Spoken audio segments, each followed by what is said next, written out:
गौस पाक ने ना 100 घोड़े, मुल्ला अली कारी ने लिखा 100 घोड़े गौस पाक ने इकट्ठे खरीद लिए, खरीदे भी जरा अरबी नस्ल के।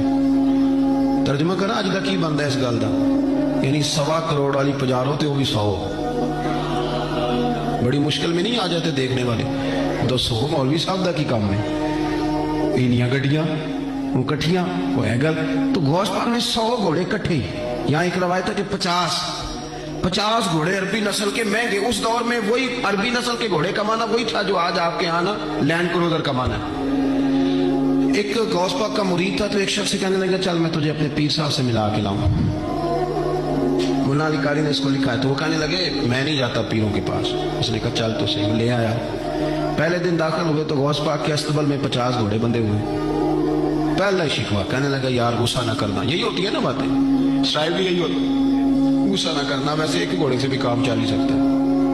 आपको पता है ना, बड़ा बड़ा लोगों को याद आता है गरीबों की बच्चियां और फलानी शय और गरीब और ये बड़ी बड़ी चीजें याद आ, उसको भी याद आ। गुस्सा ना करना। मैं अब उस बेचारे के पास जवाब भी कोई नहीं था कि हजरत साहब बात तो ठीक ही है, लेकिन जब आप किसी के हाथ पे बैत कर लेते हैं ना, फिर आपका इन कहानियों में उलझना बनता नहीं। फिर आगे तो बातें पहले की थी ना, सोचते पहले तो बात हो गई, अब तो अमल करना है। तो होते हैं कुछ कच्चे बंदे भी जो सारी जिंदगी सीधे सीधे होने में टाइम गुजार देते हैं, और जब तक पक्के होते हैं तब तक काम ही खरा खत्म हो जाता है। गौसे पाक का वो मुरीद कहने लगा यार बात तो तेरी ठीक है, पर चलो मैं पता करूंगा 50 क्यों है। आए मिले, लेकिन वो रोज तंग करता वो बंदा। फिर पूछा पीर साहब से 50 घोड़े क्यों रखे, फिर पूछा पीर साहब से। ये उस शख्स ने लिखा है जिन्होंने मिशकात की शरह भी लिखी है। मैं सूफी दरवेश की बात नहीं कर रहा, एक मुहद्दिस की बात कर रहा हूं जिन्होंने बात लिखी है। फरमाने लगे वही बंदा एतराज करने वाला बीमार हो गया, जिगर में कोई ऐसी तकलीफ हुई कि बगदाद के सबसे बड़े तबीब ने कहा कि तेरा इलाज सिर्फ एक सूरत में मुमकिन है कि अरबी नस्ल का घोड़ा हो, उसे ज़िबा करेंगे, उसका जिगर निकालेंगे, वो तुझे खिलाएंगे दवाई में, और 50 घोड़े होंगे तो ठीक होगा।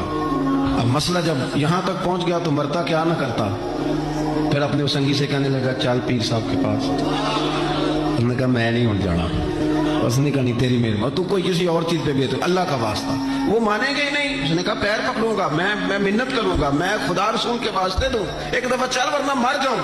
अब मरने वाला बंदा क्या करे, जब मौत सामने नजर आए तो गया गौस पाक के पास और कहता सारे रास्ते सोचता गया कि पैरों पे सर रखूंगा, पगड़ी उतारूंगा, ये करूंगा, मिन्नत करूंगा, माँ की बात सुनाऊंगा, अपनी बहनों का वास्ता दूंगा, बड़ा कुछ करूंगा, हुजूर आ उसके सदके मान जाए, छोटे बच्चों की बात सुन। सारे रास्ते तैयारी करता गया, लेकिन जब गौसे पाक जलानी की ड्योढ़ी में कदम रखा